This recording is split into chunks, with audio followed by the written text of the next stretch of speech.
The Greeks made many contributions to Western civilization, including the study of history. The first professional historian was a Greek by the name of Herodotus, who lived between 485 and 425 BC.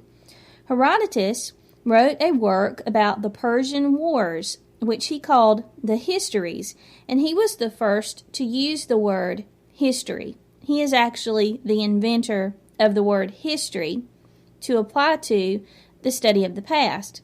Herodotus wrote in his introduction to the Histories that he was going to conduct an history, which he then defined as a record or investigation.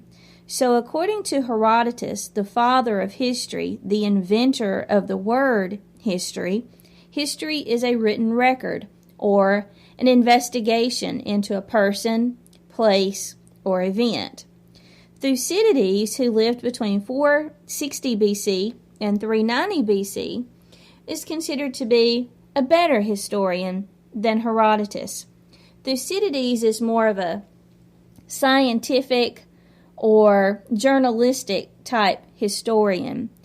For all of his fans, Herodotus was a very entertaining historian, not necessarily the most objective. Thucydides, on the other hand, was extremely objective, writing in a very journalistic style, focusing on who, what, when, where, how, why, not getting into any sort of speculation, but sticking strictly to the facts. So Thucydides is regarded as the better of these two historians from Greece.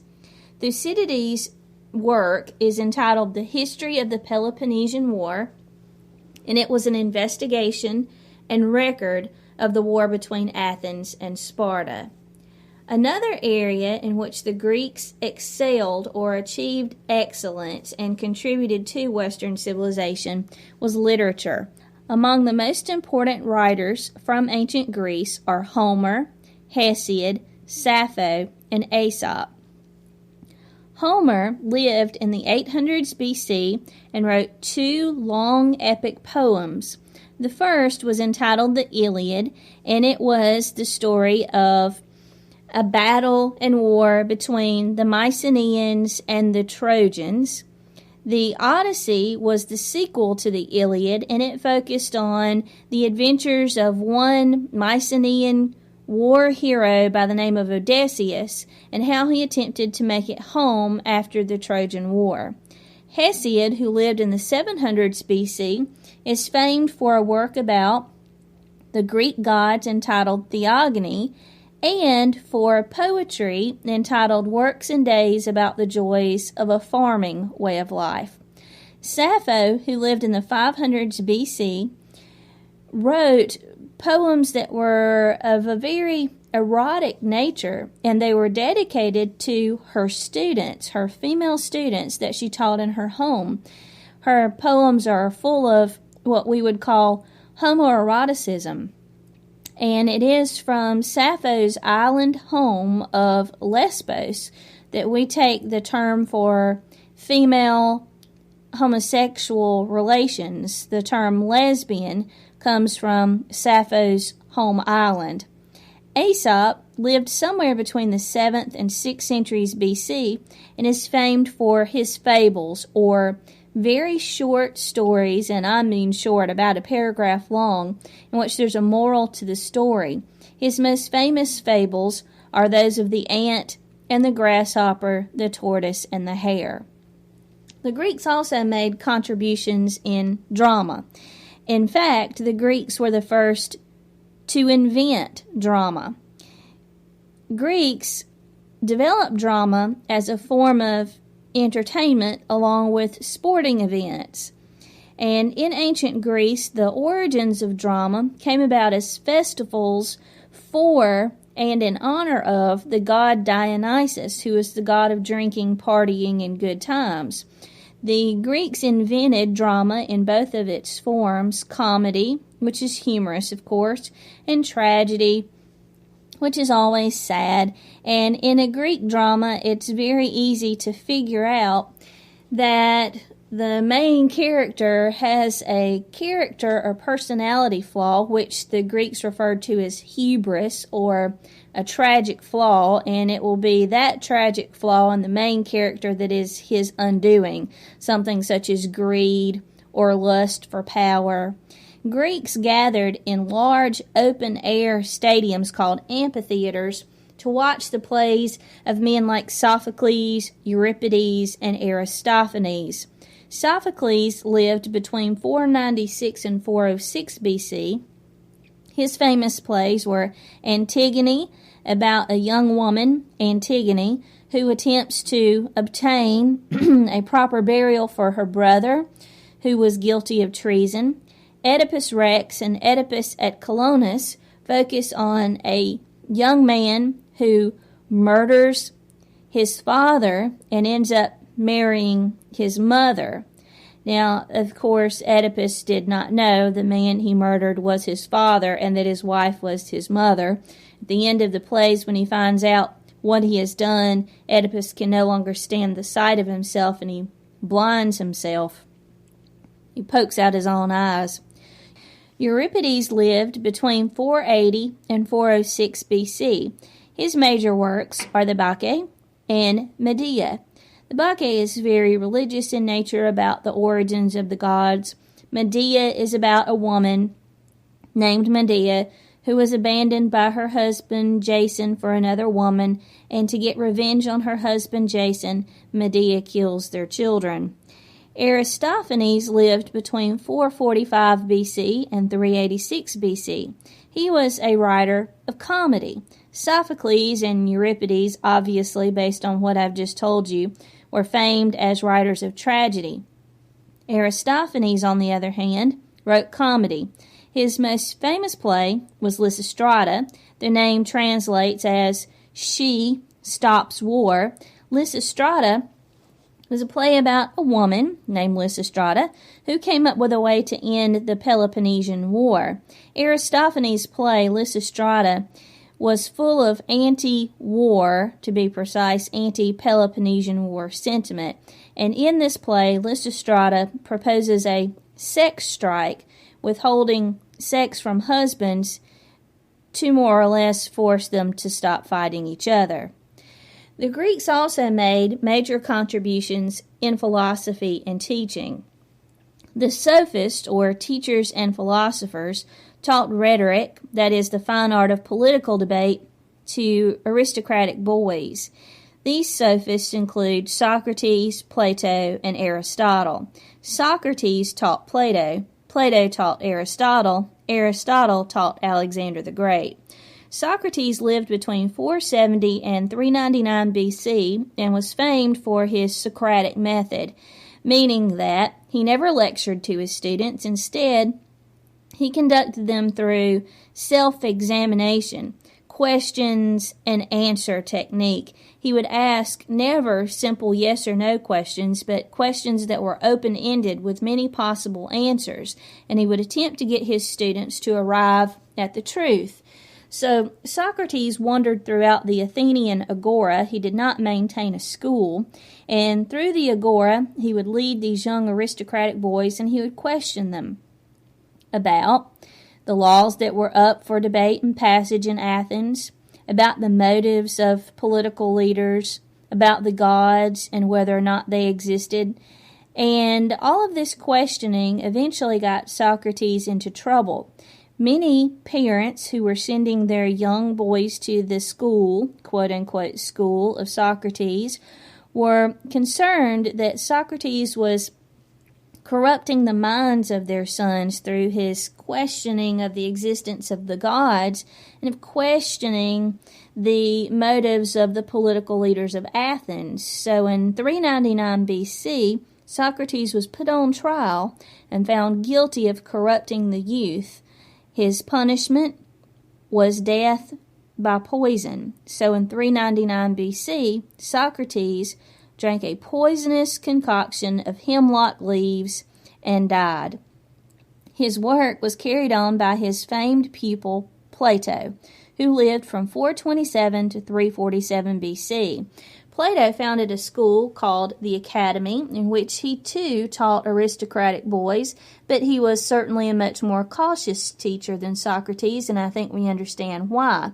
Plato is famed for 2 books that he wrote also, one called The Laws, the other The Republic. And in The Republic, Plato talked about a perfect city-state or perfect polis, and the word he used to represent this perfect polis was utopia. And it is interesting to note that the word utopia translates from Greek as nowhere. So utopia has come to represent perfection, but the word itself actually means nowhere. In his Republic, Plato said that in a perfect society or perfect polis, the teachers and leaders would be philosophers and teachers. Of course, this is a bit egotistical on his part, but he also said that in a perfect polis, a utopian city-state, women would be allowed to participate in politics. That was a truly revolutionary idea for the time. He also was famed for the allegory of the cave, which is a very complex philosophical debate, and basically which Plato said that if we knew the truth in the universe, we would discover that the names we have applied to things are not accurate, that names are the shadows of things. In other words, what we call a tree may not be a tree. It is just what we agree is a tree. Philosophy gets very convoluted, of course, and you can read about Plato's allegory of the cave if you would like. Plato's famed pupil was Aristotle, who lived between 384 and 322 BC. Aristotle is famed as the teacher of Alexander the Great, who will be our focus in Chapter 4, for writing books entitled Physics, Metaphysics, Politics, and On the Heavens. In his Physics and Metaphysics, he talks about the nature of the gods and says that if God or the gods exist, they would be immaterial beings. In other words, they would be in spirit form only. And he does not credit them with the creation of people or with the universe, that they just exist and are uninterested in human affairs. He also wrote the geocentric theory of the universe in On the Heavens. This would be an idea that would be the prevailing theory about how the universe worked until the 15th century AD, that is the 1400s and 1500s AD, with the scientific revolution and people like Copernicus, Kepler, and Galileo, and Newton. So Aristotle's idea in the geocentric theory was that the earth was fixed and did not move, and that the sun and moon revolved around the earth. Of course, that is not accurate, but people believed it for the next 2,000 years. Aristotle also had a strange view of women. He thought that women, and this is really to us strange, but for the Athenian mindset it made perfect sense. They did not view women highly. His idea about women is that they were simply inferior men, and he did not understand why women were needed or created. He felt that a female child would be born to parents that were sick or old or something was wrong with them. If the parents were in perfect health, they would have a male child. To be a brilliant man, this is completely nonsensical. Obviously, you have to have females in order to create males, but whatever. Aristotle had some screwed up ideas about women. He thought they were inferior and that the best relationships were between two men. That is not to say that he was promoting homosexuality. He just felt that men understood men better than men understood women, or women understood men. So he said the best relationship was between two men, and it would be a friendly relationship. Yes, there would be love, but there would not be a physical relationship. He describes this as a Platonic relationship, of course named for Plato, Platonic meaning friendly. Another important philosopher from ancient Greece was Epicurus, who lived from 340 to 270 BC. Epicurus taught the Greeks that pleasure was good, pain was bad, that the gods didn't matter, and that they should avoid politics. Epicurus's followers were called the Epicureans, and they can be summed up as, if it feels good, do it. They were more concerned about mental pleasure, not physical stimulation, but the Epicureans were a very popular group in ancient Greece. Zeno, who lived from 335 to 262 BC, heavily influenced many individuals in Greece, and some say that Zeno actually took his ideas from Alexander the Great. Zeno stressed a philosophy called Stoicism, that whatever life deals you, even if it's not the part you want to play, see, he envisioned human beings as actors in a great play. And he says, no matter what part life deals you, play the part well.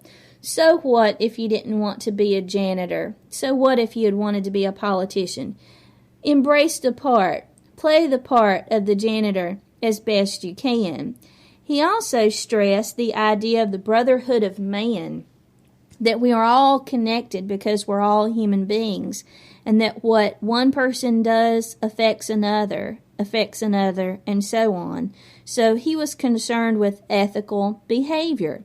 If what I do influences everyone else, then I should do something positive and great that will help my fellow human being rather than hurt him. So he stressed ethical behavior and also believed in natural law, that there should be one law for all people, and that duty to the state and to each other were most important.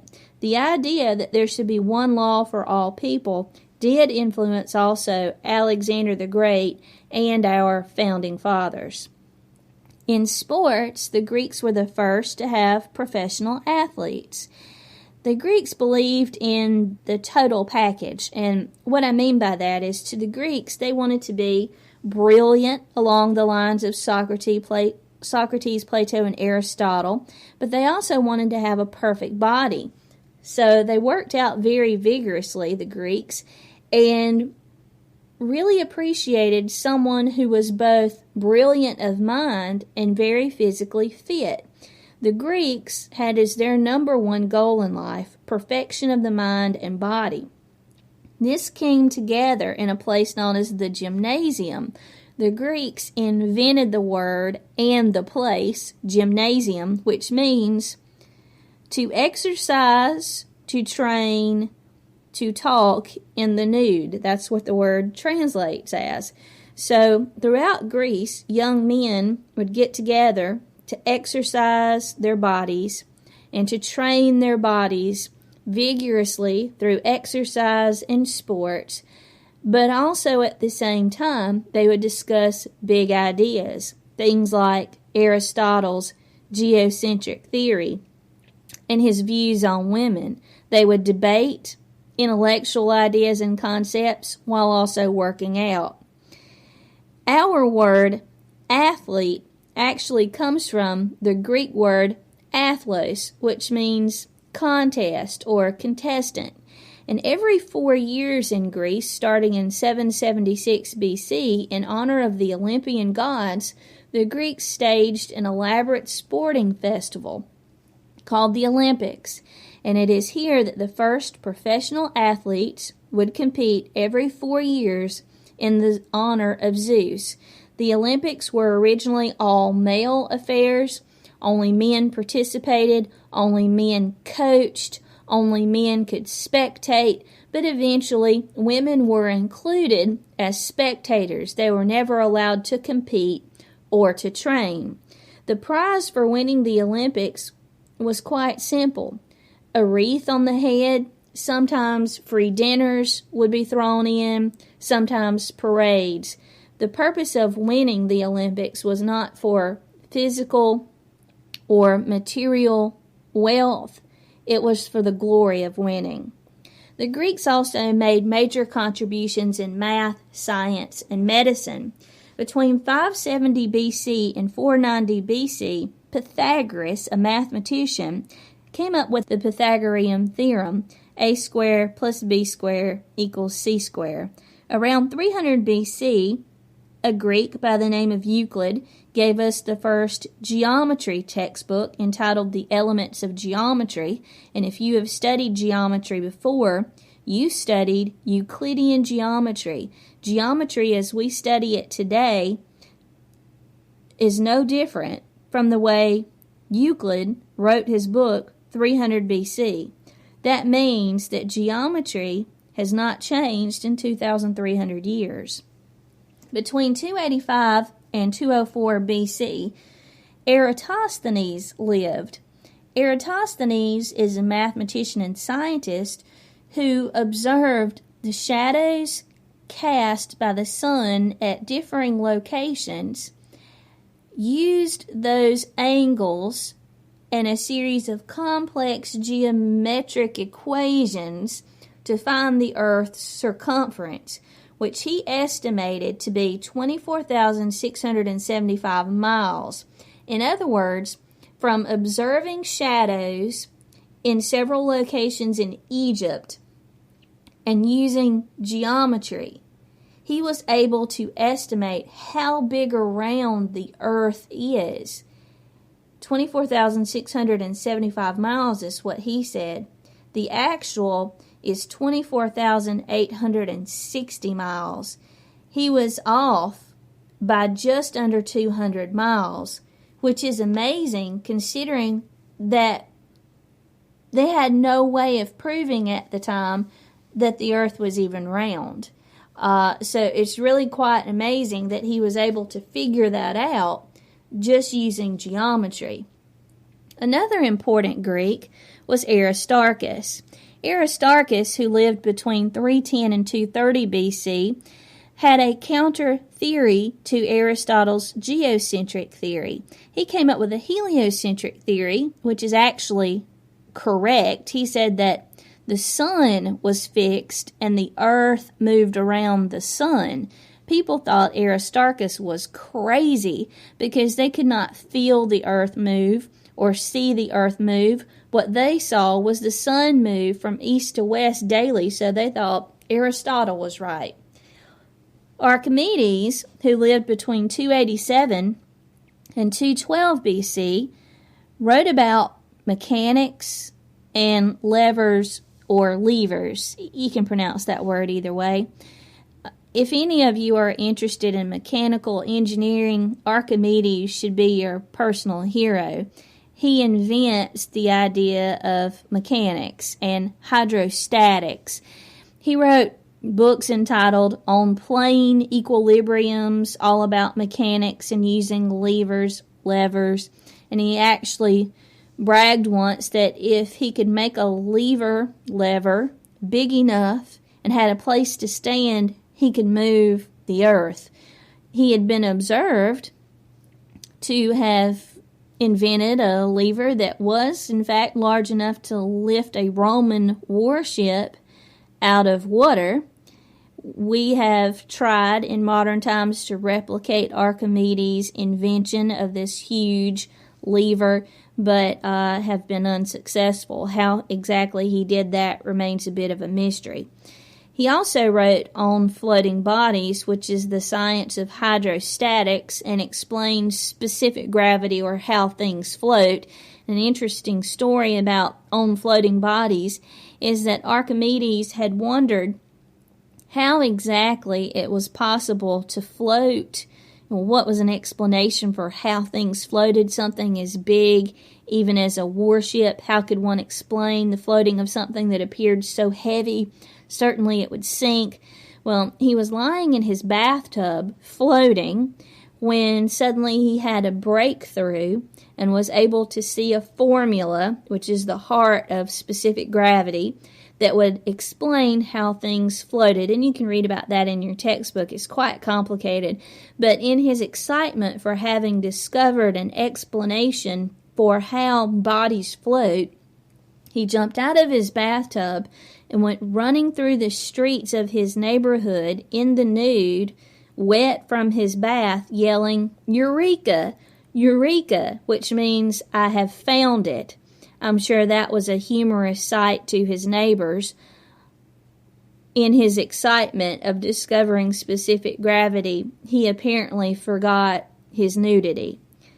Archimedes was also famed for his booby traps. And without complicating things too much for you, during his lifetime, Archimedes, who lived on the island of Sicily, watched the growing power of a new civilization called the Romans. And it's during Archimedes' life that the Romans are emerging as a major power in the Mediterranean. We'll talk about the Romans in chapters 5 and 6. Archimedes wanted to protect the people who lived on Sicily from the threat of the Romans. So he was able to invent a lever that would lift Roman warships up out of the water and turn them over, capsize them.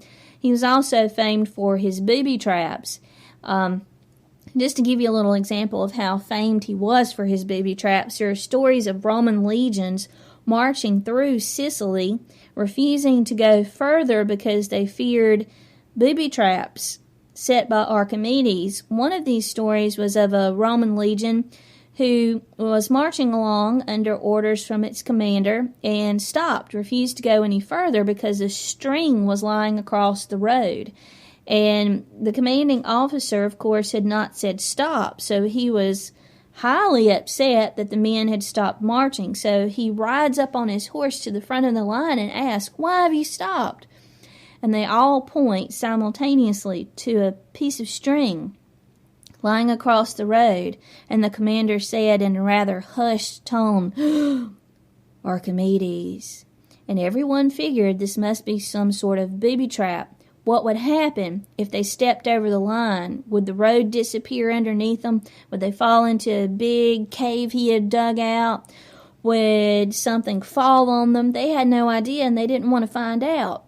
So this commander gave orders to the legions to move and go around the string, and then he sent back a new recruit to pull the string so they would know what would happen. So when the guy pulled the string, nothing happened at all. It was just a piece of string that somebody had dropped in the road, but it just serves to prove the point that Archimedes was that feared. Another important scientist of the time, who lived in the 400s BC, we think, was Hippocrates. He's known as the father of medicine, and actually to this very day, in modern Western civilizations, including the United States of America, all doctors swear before they enter practice what's called the Hippocratic Oath, named for Hippocrates. The Hippocratic Oath, which doctors swear to this day, says that they will respect the privacy of their patients and that they will respect all life, even unborn children. So why do we call this oath sworn by doctors today the Hippocratic Oath? In other words, what was so important about Hippocrates? Well, Hippocrates was the first person really in ancient times to try to truly understand what caused disease. Other people to this point say, "Oh, it's a curse, it's worms, it's magic." But Hippocrates really attempted to study the workings of the body and to understand how the body's systems were connected and where sickness came from.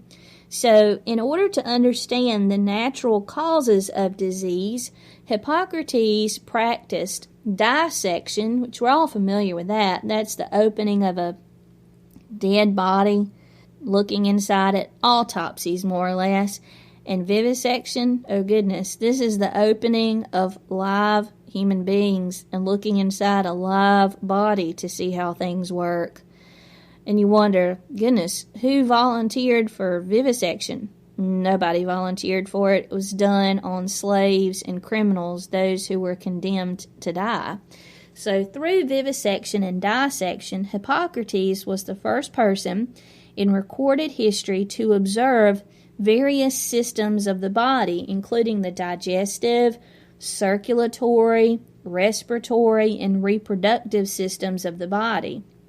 By looking into the body, he more or less said that the body was composed of 4 basic ingredients, or 4 humors.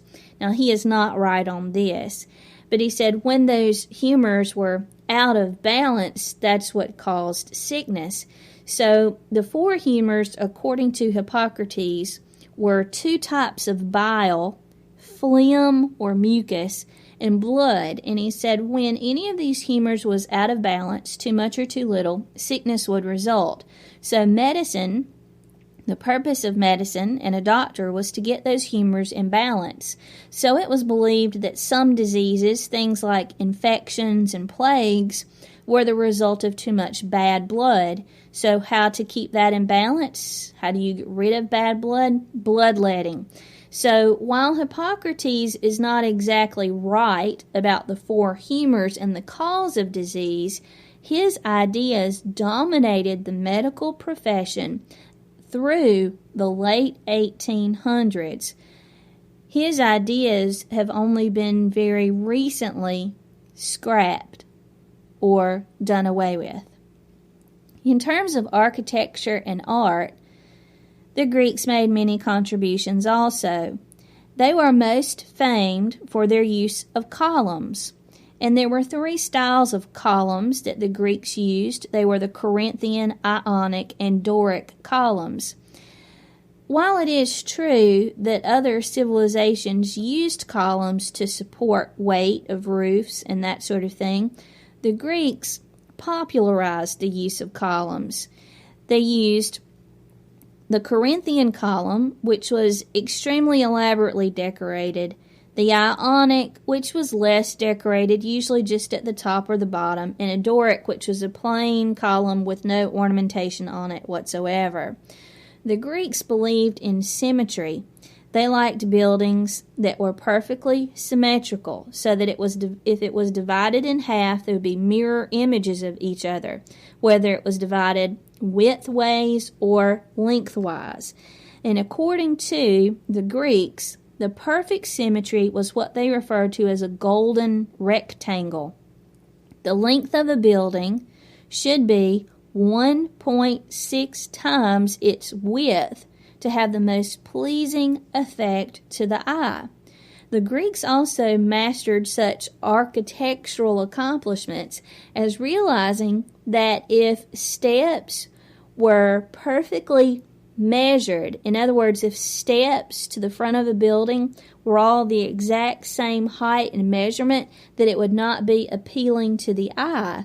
So they made their steps start taller and get shorter as they moved towards the top, so that the symmetry remained the same when looking at the building from a great distance.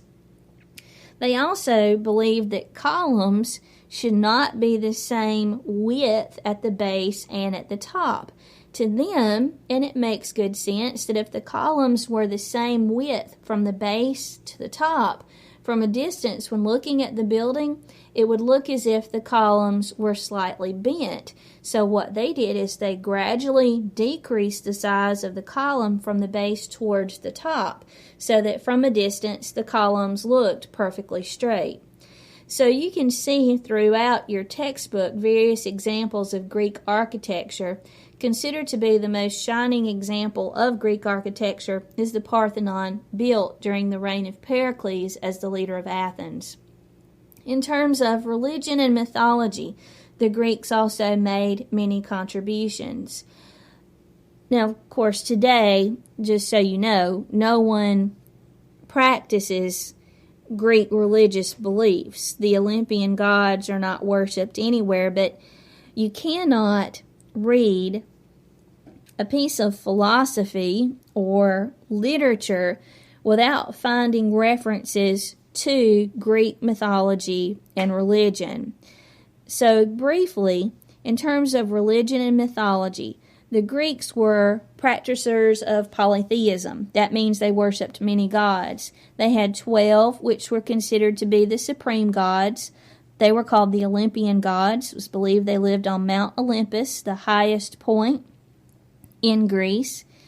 These gods, these 12, were the most important to the Greeks, and of the 12, the chief god was Zeus.